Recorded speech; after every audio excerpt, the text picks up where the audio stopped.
You know, all right, two more pieces of sound, and then we'll quickly do a bad, and then we will let you go, because I know. But I do want to play this, because this is unbelievable. Before we'll do Elizabeth Warren, but I want to play this first. So, this is a weird way to get to this, but one, I mean, I would say, is what happening in Chile, that's of inspiration to you right now? Yes, absolutely. Do you know the slogan that some of them are chanting is that neoliberalism was born here and it will die here? And I think along with Ecuador and Haiti, now, this is true. I mean, this is so demented that even the Washington Post gave this thug a write-up. A Californian economist loves neoliberalism. When Chileans started protesting it, he opened fire.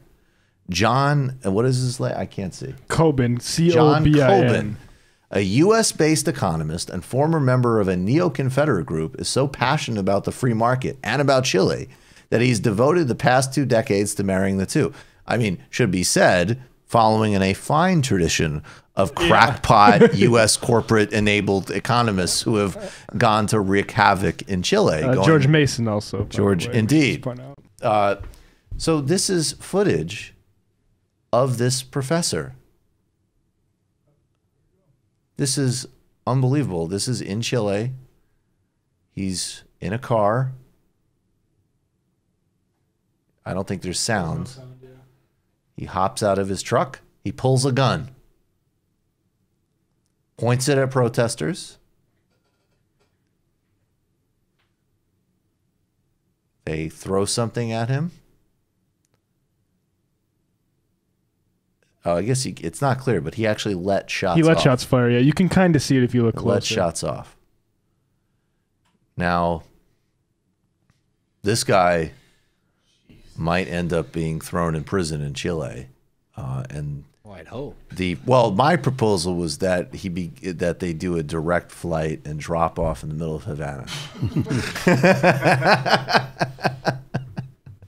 Jesus, man. So just bizarre. I mean, is that the logic of that economic system? No, but I think, here's what it reminds me of. A year or two ago, I was in Europe for something, and I was watching television in my hotel room. And the screen came up with the Spanish Parliament. And I think it was still the right-wing president there, or prime minister. And there was a vote in Parliament that the right wing had put up to reduce the weekly help for poor people, the welfare. And the government was pushing this reduction, and the opposition was fighting it. That wasn't interesting. The right-wing deputies, who all sat in one part of the parliament, stood up, and the camera comes in and close on, must have been, I don't know, 70 of them or something, chanting. Their faces reminded me of pictures of Nazi rallies. They had an ecstasy of rage. Right. They were excited beyond words to take the money away from the poor. And they were shouting that the poor waste the money. The poor don't know how to live. The poor are destroying this country by taking resources that could make this country great. And they just sit around and drink wine. And you could see the visceral fascism just right there in front of you.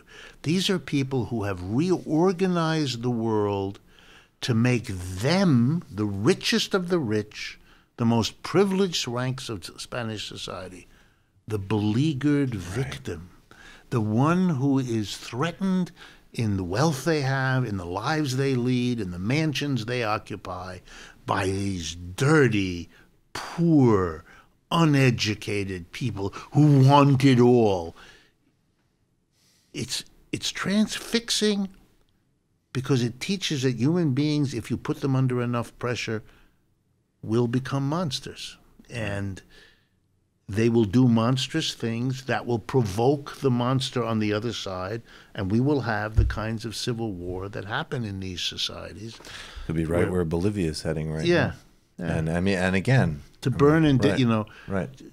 after what you've done to the indigenous people in that country for 250 years, you're in no position, but they are enraged. They're enraged, and these nerds. I mean, they're so concerned about Morales. I don't think any of them know who Goni de la Sada is, who is living in Miami and is wanted for doing what they all claim without evidence, and we know for a fact Morales did not do this time, which was ordering the police on the street and murdering protesters. I believe that was in 2005. That was a major international incident. He's wanted for crimes against for that crime.